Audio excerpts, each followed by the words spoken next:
क्योंकि मैं भाजपा में हूँ, मैं भाजपा नेत्री हूँ और भाजपा गठबंधन से ही हमारे विधायक जी हैं जदयू के। मैं आपको ये भी बता दूं, इससे पहले इनकी जो जीत हुई थी उस टाइम में हमारे भाजपा के साथ इनकी गठबंधन नहीं थी। जब ये हमारे गठबंधन में आए तो सबसे पहले ये भाजपा को तोड़ने का काम किया। अभी हमने देखा कि एक तस्वीर आपकी काफी ज्यादा वायरल हो रही थी, नितिन गडकरी से आप मिली अपने क्षेत्र के विकास के मुद्दे पर, तो क्या कुछ आश्वासन मिला? देखिए, आश्वासन तो मिला है और सिर्फ आश्वासन ही नहीं, मुझे रास्ता भी बताया गया। बरारी डुम्बर पुल से लेकर बरारी हाट और फुलवरिया से लेकर काढ़ागोला घाट, जिसके लिए आप नितिन गडकरी जी हाँ, यह सड़क की चौड़ीकरण की मांग है और एक उसके ऊपर जो है गंगा पुल का निर्माण। मैं बता दूं, इस बात को लेकर हमारे विधायक जी के द्वारा भी और हमारे सांसद महोदय के द्वारा भी यह मुद्दा उठाया गया कई बार, लेकिन काम आज तक नहीं हो पाया। मैं बता दे रही हूँ कि सिर्फ विधानसभा में आवाज़ उठाने से काम नहीं होता है, उसके तह तक पहुँचना होता है। तो मैं उसके तह तक पहुँची। मैं वहाँ जब गई, हमारे माननीय मंत्री जी ने बताया कि बहन जी, जब तक यह सड़क चौड़ीकरण नहीं होगी तो पुल निर्माण का सपना देखना तो बेबुनियाद है। स्थानीय उम्मीदवार चाहिए, आप इसको कैसे देखती हैं और क्या चुनाव, लोकसभा विधानसभा चुनाव लड़ने के लिए आप तैयार हैं? तो मैं जब से जन्म ली हूँ तब से मैं देख रही हूँ कि यहाँ के जो विधायक आज तक बनते आए हैं वो बाहरी लोग ही बनते हैं। यह हमारे बरारी का बहुत बड़ा दुर्भाग्य है कि आज तक स्थानीय जनप्रतिनिधि नहीं मिला है। और फिर अब युवा जो है वह जागरूक हो गए हैं, सभी सब कुछ को समझ रहे हैं। तो अभी के जो युवा हैं, इनका यही सोच है और इनका यह मांग है कि जब तक हमारा नेता स्थानीय नहीं होगा, उनको हमारे दुख दर्द से, हमारे पीड़ा से कोई मतलब नहीं होगा। यहाँ पर मुस्लिम और यादव समुदाय एक भूमिका में रहते हैं, निर्णायक भूमिका में रहते हैं, और भाजपा की आप नेत्री हैं, तो माना यह जाता है कि मुसलमान और यादव बहुत कनेक्टेड नहीं होते हैं भाजपा से। तो मैं आपको बता दूं कि हमारे जनता के द्वारा ही ये फरमान है कि जब बबीता यादव खड़ी होंगी तो वहाँ पे न हम जाति देखेंगे न पार्टी देखेंगे। अब आप बिना किसी बैनर तले लड़ रही थी, लेकिन फिर भी आपको कनेक्ट किया जा रहा था भाजपा से। जी हाँ, वहाँ भी लोग जाके उजागर कर रहे थे हमारे विरोधी कि किसको वोट दे रहे हो, फूल छाप वाली को। तो फिर वो जनता लड़ती थी मेरे लिए। हम ये मान के चलें कि निर्दलीय उम्मीदवार के तौर पर भी आप जा सकती हैं, क्योंकि जनता का समर्थन। जी हाँ, बिल्कुल। अभी जो वर्तमान में जो यहाँ के विधायक हैं, अगर मैं उनसे तुलना करूं और ये पूछूं कि आप उनसे कितना बेहतर कर पाएंगी? युवा ये लगा रहे हैं अंदाज कि मैडम को अगर अभी नगर मिला है तो नगर को इस तरह से सजा रही है, अगर मैडम को विधानसभा मिलेगा तो लोग ये उम्मीद लगा रहे हैं कि मैडम विधानसभा को भी इस तरह से ही सजाएगी। दूसरी बात, आप ये हमसे पूछ दिए कि वो क्या कर पा रहे हैं जो मैं नहीं कर पाऊंगी। तो ऐसी बहुत सारी बातें हैं जो जनता जान रही है, क्योंकि ये जो पब्लिक है ये सब जानती है। बिहार में विधानसभा चुनाव के आगाज से पहले हम लोग निकल चुके हैं अलग अलग विधानसभा में, और आज हम विधानसभा 68 में मौजूद हैं। बरारी का विधानसभा है। बरारी विधानसभा में जो दो नदियों का जो सबसे ज़्यादा प्रभाव रहता है वो बरंडी नदी और कोसी नदी, और यहाँ पर सीपेज भी एक बड़ी समस्या है। उसके अलावा जो ज़मीनी मुद्दे हैं वो तो हावी रहते ही हैं, चूँकि पलायन एक मुद्दा रहता है, भ्रष्टाचार मुद्दा रहता है, रोज़गार मुद्दा रहता है। लेकिन एक मुद्दा जो इन दिनों काफ़ी सर चढ़ कर बोल रहा है बरारी में, वो है स्थानीय उम्मीदवार का मुद्दा। इसलिए आपने एक तस्वीर बहुत अपने मोबाइल स्क्रीन पर देखी होगी। मुख्य पार्षद हैं बबीता यादव जी, जिनकी एक वीडियो और तस्वीर काफ़ी वायरल हुई जब वो केंद्रीय राजमार्ग मंत्री जो हैं नितिन गडकरी जी, उनसे मुलाकात हुई थी उनकी, और उन्होंने अपने क्षेत्र की मांगों को लेकर, काढ़ागोला पिरपैती जो पुल बनने की बात को लेकर, सड़क चौड़ीकरण की बात को लेकर जब वो मुलाकात हुई तो उसके बाद इनके चर्चे काफ़ी तेज़ हो गए। आज हमारे साथ मौजूद हैं बरारी विधानसभा की प्रत्याशी कह लीजिए या उभरती हुई प्रत्याशी कह लीजिए, हम उनसे बात करने के लिए मौजूद हैं। बहुत बहुत धन्यवाद आपका हमें जी, आपको भी बहुत बहुत धन्यवाद कि आप चल के हमारे यहाँ आए। अभी हमने देखा कि एक तस्वीर आपकी काफ़ी ज़्यादा वायरल हो रही थी, नितिन गडकरी से आप मिली अपने क्षेत्र के विकास के मुद्दे पर। क्या लगता है कि कितना समर्थन मिलेगा, या चूँकि आप भाजपा से भी नेत्री रही हैं, तो क्या कुछ आश्वासन मिला इस जगह के विकास के लिए? देखिए, आश्वासन तो मिला है और सिर्फ आश्वासन ही नहीं, मुझे रास्ता भी बताया गया। कि ताकि मैं इस काम को कितना जल्दी से जल्दी कर लूं और कहाँ मैं जाऊंगी, कहाँ फिर इस बात को रखूंगी जो यह काम जो है कार्यरत होगा। ये बताइए कि अभी जो स्थानीय मुद्दा में एक मुद्दा ये सामने आ रहा है कि स्थानीय उम्मीदवार चाहिए, आप इसको कैसे देखती हैं और क्या चुनाव लोकसभा विधानसभा चुनाव लड़ने के लिए आप तैयार हैं? देखिए, बहुत अच्छी बात आपने पूछा मुझसे कि स्थानीय, क्योंकि मैं जब से जन्म ली हूँ, मैं बता दूँ कि मेरा जन्म भी यहीं हुआ है और अभी तक हमारा जो चल रहा है, हमारा जीवन बसर इसी बराड़ी विधानसभा में ही हो रहा है।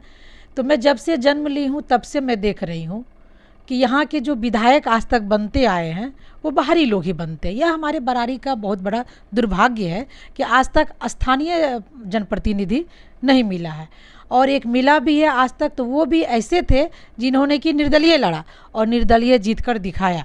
हमारे वो माननीय प्रेमनाथ जायसवाल जी हैं जो कि हमारे ही बाज़ार के हैं, उनको भी टिकट नहीं मिला था लेकिन वो निर्दलीय लड़े थे और उन्होंने जीत भी हासिल किया था। लेकिन सरकार के द्वारा या ऊपर से जो तय होता है वहाँ से आज तक यहाँ के स्थानीय जनप्रतिनिधि का चयन नहीं किया है आज तक। और फिर अब युवा जो है वह जागरूक हो गए हैं, सभी सब कुछ को समझ रहे हैं। तो अभी के जो युवा हैं इनका यही सोच है और इनका यह मांग है कि जब तक हमारा नेता स्थानीय नहीं होगा उनको हमारे दुख दर्द से, हमारे पीड़ा से कोई मतलब नहीं होगा। दूसरी बात होती है कि अभी जनता का क्या होता है कि अगर हम कहीं सुख दुख में हैं, कहीं किसी तरह की बात हो गई तो हमारे विधायक जी मेरे साथ खड़े रहें। तो इस तरह का तो तब कर पाइएगा ना जब आपका नेता स्थानीय होगा। जब कोई बाहरी होता है तो आप जो सोचिएगा कि मेरे साथ खड़े रहे, तो ये इस चीज़ का उम्मीद करना जो है बेवकूफ़ी होगी। तो अभी जनता ने इस चीज़ को निचोड़ कर लाया है और उन लोगों का यह मांग है, यह ज्वलंत मुद्दा है कि हम लोगों को इस बार जो है प्रतिनिधि जो होंगे, जो जनप्रतिनिधि होंगे वो स्थानीय चाहिए। ये प्रमुखता से मांग है यहाँ के युवाओं का। आप काफ़ी चर्चा में रहती हैं, पिछली बार एक कार्यपालक के मुद्दे को लेकर भी आप चर्चा में रही। मेरा एक 2 सवाल है। एक तो आपकी चर्चा मतलब अपने क्षेत्र में विकास को लेकर लोगों से, एडमिनिस्ट्रेशन से डायरेक्ट आप भिड़ जाती हैं बिना डरे। दूसरा उससे जुड़ा हुआ सवाल ये है कि यहाँ पर मुस्लिम और यादव समुदाय एक भूमिका में रहते हैं, निर्णायक भूमिका में रहते हैं, और भाजपा की आप नेत्री हैं। तो माना यह जाता है कि मुसलमान और यादव बहुत कनेक्टेड नहीं होते हैं भाजपा से। तो क्या हम ये मान के चलें कि आप निर्दलीय उम्मीदवार के तौर पर भी आ सकती हैं? देखिए, पहले तो मैं अपने शीर्ष नेता के ऊपर मैं अपने आप को छोड़ दी हूँ कि हमारे शीर्ष नेता क्या फैसला लेते हैं, क्या करते हैं।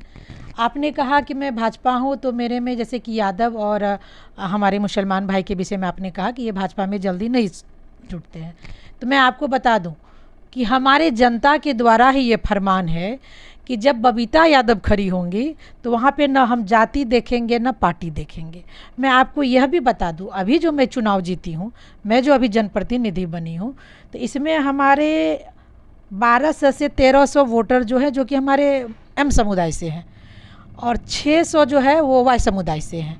मुझे तो सबों ने वोट किया, तो इस वोट में भी मेरा खिलाफ किया गया। उस समुदाय में हमारे जो वो तो मुख्य पार्षद का चुनाव था, वो तो पार्टी के बैनर तले नहीं लड़ा रहा, लेकिन ये तो विधानसभा लोगों ने यहाँ भी राजनीति किया था।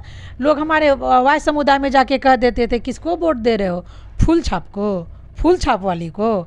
तो फिर जनता लड़ती थी मेरे लिए। मतलब आप बिना किसी बैनर तले लड़ रही थी, लेकिन फिर भी आपको कनेक्ट किया जा रहा था भाजपा से? जी हाँ, वहाँ भी लोग जाके उजागर कर रहे थे हमारे विरोधी कि किसको वोट दे रहे हो, फूल छाप वाली को। तो फिर वो जनता लड़ती थी मेरे लिए कि जहाँ बबीता यादव खड़ी होगी हम लोग जाति और पार्टी नहीं देखेंगे, हम लोग सिर्फ और सिर्फ बबीता यादव देखेंगे। तो हम ये मान के चलें कि निर्दलीय उम्मीदवार के तौर पर भी आप जा सकती हैं क्योंकि जनता का समर्थन है? जी हाँ, बिल्कुल जनता का समर्थन है जनता का, और जनता की लगातार मांग हो रही है। जनता लगातार हमारे आवाज़ पे आ रही है। जनता कह रही है कि मैडम हम लोगों को स्थानीय उम्मीदवार चाहिए जो हमारे सुख दुख में खड़े हो सके, जो हम लोगों के लिए बोल सके, हम लोगों के लिए लड़ सके। इसीलिए आप सही कहा कि मैं जहाँ भी बोलती हूँ बेबाक बोलती हूँ, और यह पावर मुझे कहीं ना कहीं जनता के द्वारा आती है। और हाँ, थोड़ी सी भी अपने आप में मैं उस जगह ग्लानि महसूस करूँगी जहाँ मैं गलत लड़ाई लड़ूंगी, गलत बात बोलूँगी। इंसाफ की लड़ाई तो लड़ने के लिए सबकी अभिव्यक्ति है, सब कोई लड़ सकता है। तो बस अभी जो वर्तमान में जो यहाँ के विधायक हैं, अगर मैं उनसे तुलना करूँ और ये पूछूं कि आप उनसे कितना बेहतर कर पाएंगी और क्या चीज़ आपको सबसे लगती है चीज़ें कि वो करना बेहतर होगा जो आज तक उन्होंने नहीं की। देखिए, अगर आप इस तरह से पूछ रहे हैं तो फिर यहाँ तो मैं कहूँगी हर चीज़ में तो राशि मायने रखता है। तो वो एक विधायक हैं, उनको राशि उस तरह से आती है, आवंटित होती है, वो उस अनुसार से काम करते हैं। मुझे एक बरारी नगर मिला है, तो मुझे जितनी राशि आती है तो आप देख सकते हैं कि मैं उतनी सी राशि में बरारी का स्वरूप किस तरह से बदल रही हूँ और इतने कम समय में मैं किस तरह से काम की हूँ। तो युवा जब देख रहे हैं तो मेरी काम की सराहना कर रहे हैं और युवा ये लगा रहे हैं अंदाज़ कि मैडम को अगर अभी नगर मिला है तो नगर को इस तरह से सजा रही है।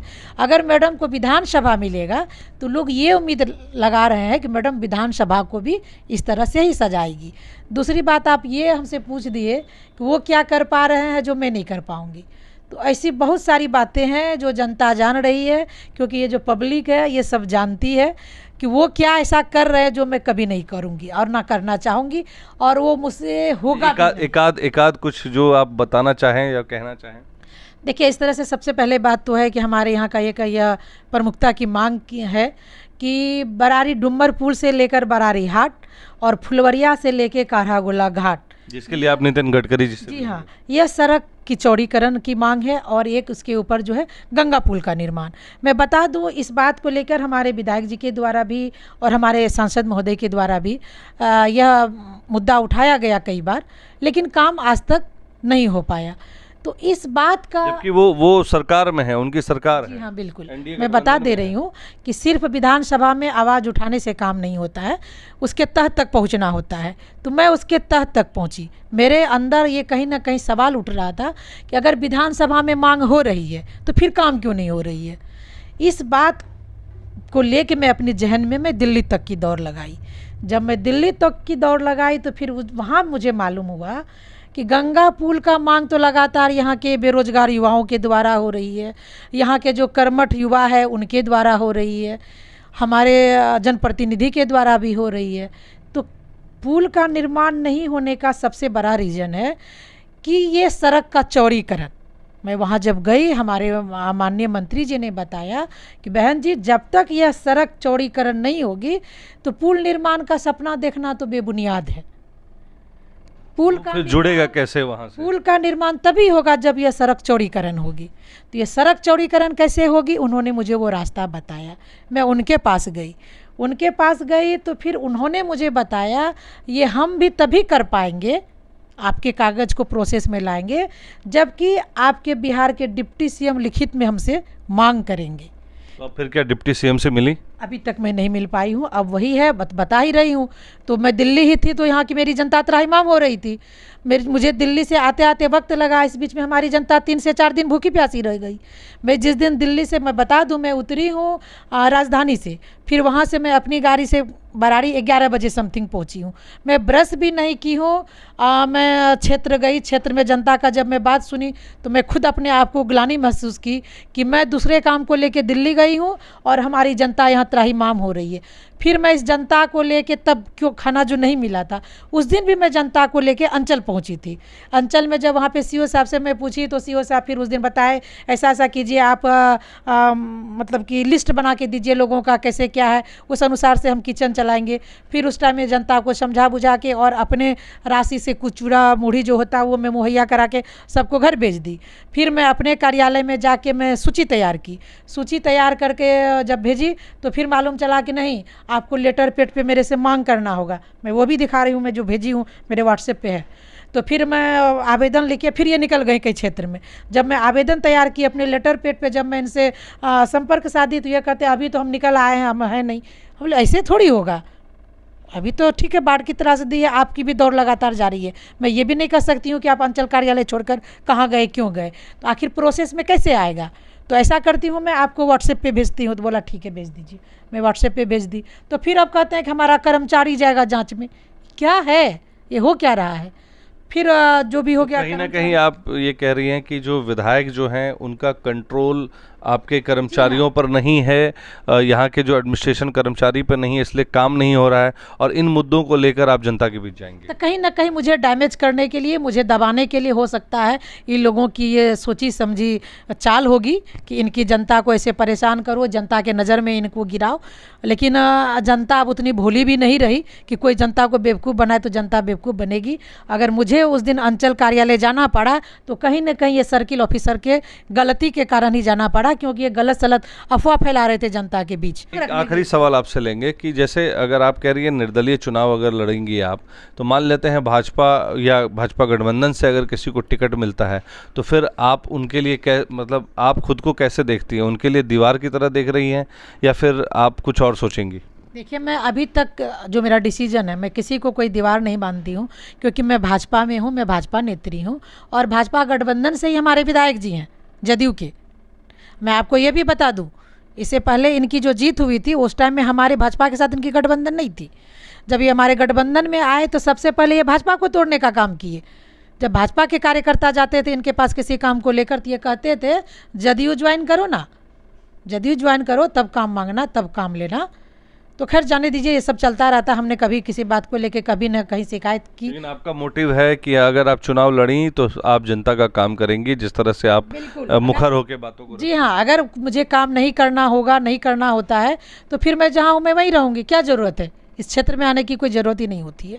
और अगर लगातार जब जनता की शिकायत आ रही है और उनसे बेहतर मैं अपने आप को महसूस कर रही हूँ, तभी मैं ताल ठोक रही हूँ कि मैं निर्दलीय भी क्षेत्र में आ सकती हूँ।